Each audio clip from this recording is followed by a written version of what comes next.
نحمدہ و نصلی علی رسولہ الکریم اما بعد۔ حضرت صہیب رومی کی ہجرت کا واقعہ۔ صہیب بن سنان رومی کو رومی کہا جاتا ہے۔ در حقیقت وہ رومی نہیں تھے، اطراف موصل یعنی عراق کے رہنے والے تھے۔ رومیوں نے ان کے علاقے پر حملہ کیا اور انہیں قید کر کے لے گئے۔ اس وقت حضرت صہیب رومی کم سن تھے، روم ہی میں پلے بڑھے، پھر بنی کلب ان کو خرید کر مکہ معظمہ لے آئے، اور بنو کلب سے انہیں عبداللہ بن جدعان نے خرید کر آزاد کر دیا۔ ایک قول یہ ہے کہ جب بڑے ہو گئے تو روم سے بھاگ آئے تھے اور مکہ معظمہ میں عبداللہ بن جدعان کے حلیف بن گئے۔ حضرت صہیب رومی کا شمار قدماء صحابہ میں ہوتا ہے۔ ان سے پہلے 30 سے اوپر کچھ حضرات مسلمان ہو چکے تھے۔ حضرت صہیب بھی ان لوگوں میں ہیں جنہیں مکہ والے اسلام لانے کی وجہ سے مارا پیٹا کرتے تھے۔ حضرت صہیب نے ہجرت کا ارادہ کیا تو قریش کو پتہ چل گیا، انہوں نے انہیں روک دیا۔ کہنے لگے تم مکہ معظمہ میں آئے تھے تو تنگ دست تھے، حقیر تھے، تم ہمارے شہر میں رہے، پیسہ بھی کمایا، اور اب چاہتے ہو کہ ہمارا شہر چھوڑ کر اپنی جان اور مال کو لے کر چلے جاؤ؟ اللہ کی قسم ایسا نہیں ہوگا۔ حضرت صہیب نے فرمایا اگر میں اپنا مال تمہیں اور تمہارے گھوڑوں تمہارے لیے چھوڑ دوں اور تنہا چلا جاؤں تو کیا تم اس پر راضی ہو سکتے ہو؟ قریش مکہ نے کہا ہاں ایسا ہو سکتا ہے۔ حضرت صہیب نے فرمایا چلو میں تمہارے لیے اپنا مال چھوڑ کر روانہ ہوں۔ انہوں نے اپنا مال وہیں چھوڑا مکہ معظمہ میں اور ہجرت فرما کر مدینہ آ گیا۔ مفسرین نے فرمایا ہے کہ آیت کریمہ وَمِنَ النَّاسِ مَن يَشْرِي نَفْسَهُ ابْتِغَاءَ مَرْضَاتِ اللَّهِ وَاللَّهُ رَءُوفٌ بِالْعِبَادِ۔ لوگوں میں ایسا شخص بھی ہے جو اپنے نفس کو اللہ کی رضا کے لیے خرید لیتا ہے، اور اللہ اپنے بندوں پر بڑا مہربان ہے۔ یہ آیت حضرت صہیب رضی اللہ عنہ کے بارے میں نازل ہے۔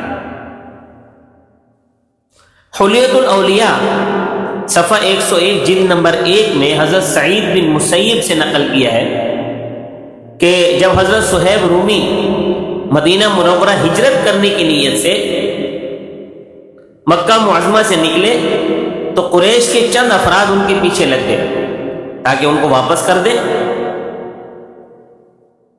حضرت صہیب رومی اپنی سواری سے اترے اور اپنے ترکش سے تیر نکالے اور ان سے کہا کہ قریش کے لوگوں تمہیں معلوم ہے کہ میں تم سے بڑھ کر تیر انداز ہوں، خدا کی قسم کھا کر کہتا ہوں کہ تم مجھ تک نہیں پہنچ سکتے جب تک میں اپنے سارے تیر تمہاری طرف نہ پھینکوں جو میرے ترکش میں بھرے ہوئے ہیں۔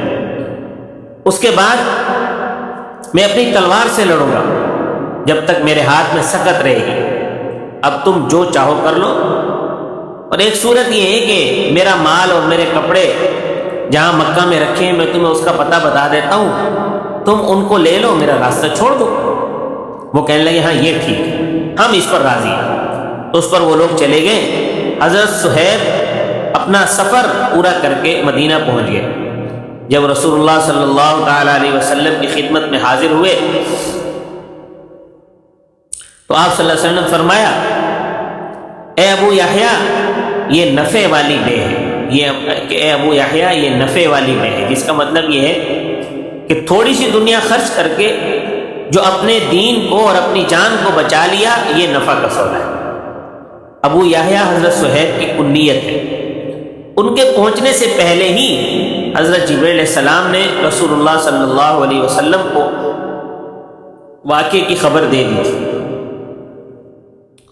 حضرت ام سلمہ رضی اللہ تعالیٰ عنہ نے بیان کیا کہ جب ابو سلمہ نے مدینہ کی طرف ہجرت کرنے کا ارادہ کیا تو اپنے اونٹ پر کجاوا کسا اور پھر مجھے اس پر سوار کیا۔ میری گود میں سلمہ بن ابی سلمہ کو بٹھا دیا اور اونٹ کی نکیل پکڑ کر مدینہ منورہ کی طرف روانہ ہو گئے۔ جب بنو مغیرہ جو میرے میکے والے تھے، حضرت ام سلمہ کے میکے والے تھے، انہوں نے یہ ماجرا دیکھا تو آڑے آ گئے اور کہنے لگے کہ تم تو جا ہی رہے ہو، ہماری بچی کو بھی ساتھ لے جا رہے ہو، کس بنیاد پر ہم اپنی بچی کو تمہارے ساتھ جانے دیں؟ یہ کہہ کر ابو سلمہ سے اونٹ کی مہار کھینچ لی اور مجھے ابو سلمہ سے علیحدہ کر دیا۔ جب یہ صورتحال پیش آئی تو ابو سلمہ کے خاندان والے لوگوں نے کہا کہ جب ہماری بچی کو اس کے شوہر کے ساتھ نہیں جانے دیتے تو پوتے کو بھی تمہارے قبضے میں نہیں رہنے دیں گے۔ تو وہ انہوں نے اپنے پوتے کو چھین لیا، یعنی ابو سلمہ کے بیٹے کو۔ اب ام سلمہ فرماتی ہے کہ ہم 3 افراد الگ الگ ہو گئے۔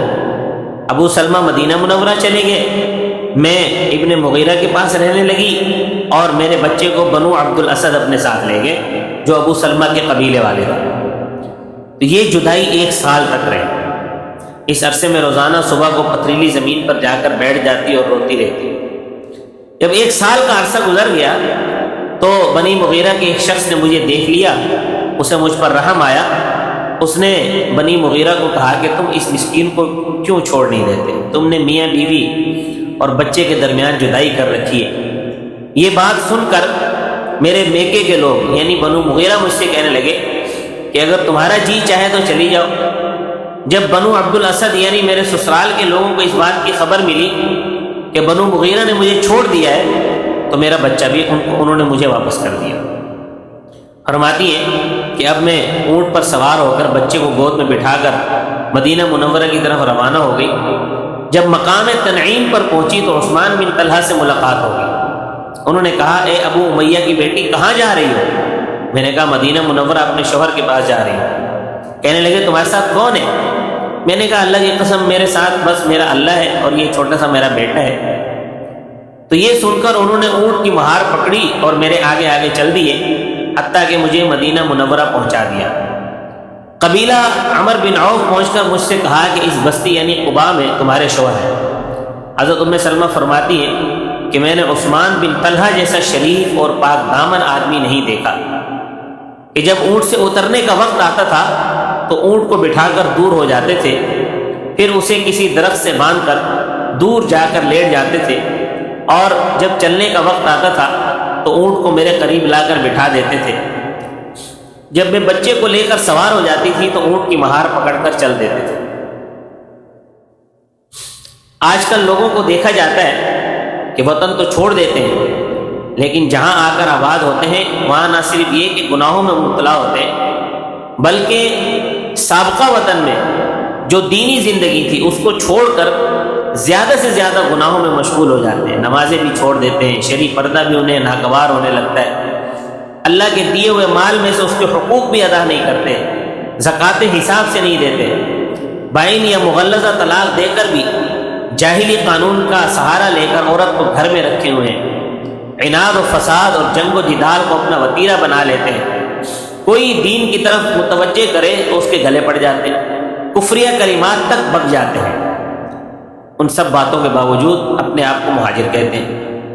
مہاجرین ہی مہاجرین ہیں، انصار کا وجود نہیں ہے۔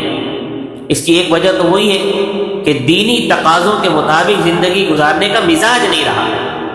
مہاجرین کی خدمت کو اپنا کام سمجھنے کے بجائے دارالہجرت کے لوگ یوں سمجھتے ہیں کہ یہ قوم ہمارے لیے بوجھ بن گئی ہے اور ہمارے علاقے میں آ کر ہمارے حقوق چھیننے لگی ہے۔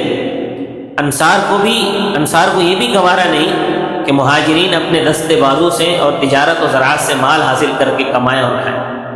دونوں فریق کو عصبیت کھائے جا رہی ہے۔ ہر شخص اپنی نیت کا جائزہ لے کہ اس نے کیوں ہجرت کی۔ ہجرت تو اللہ کے لیے ہوتی ہے، اس کے برکات ہی اور ہوتی ہیں۔ دوسری بات یہ ہے کہ مہاجرین صاحبان جو ہیں وہ دین پر قائم نہیں رہتے، اعمال صالحہ سے بچتے ہیں، بڑھ چڑھ کر گناہوں میں حصہ لیتے ہیں، دشمنان دین کی شہ پر مقامی لوگوں کو دشمن بنا لیتے ہیں، دینی تقاضے تو چھوڑ دیے، خالص دنیا داری اور گناہ گاری میں لگ گئے۔ اس کے باوجود یہ امید کرتے ہیں کہ انصار ہماری مدد کریں۔ مدد تو دینداری کی وجہ سے ہوتی ہے۔ دینداری کو پس پشت ڈال دیا، دنیا ہی دنیا رہ گئی، اس کے لیے مرتے ہیں، اس کے لیے جیتے ہیں۔ اہل دنیا سے تو اسی طرح صلح ہو سکتی ہے کہ ان کو ذاتی اشیاء سے گریز کیا جائے، ان کی ذاتی اشیاء پر نظر نہ رکھی جائے۔ رسول اللہ صلی اللہ علیہ وسلم نے فرمایا کہ تو دنیا سے بے رغبت ہو جا، تجھ سے اللہ محبت فرمائے گا۔ جو کچھ لوگوں کے پاس ہے اس سے بے رغبت ہو جا، لوگ تجھ سے محبت کریں گے۔ اگر اس پر عمل نہ کیا تو وہی ہوگا جو ہوتا ہے اور ہوتا رہے گا۔ وما علینا الا البلاغ المبین۔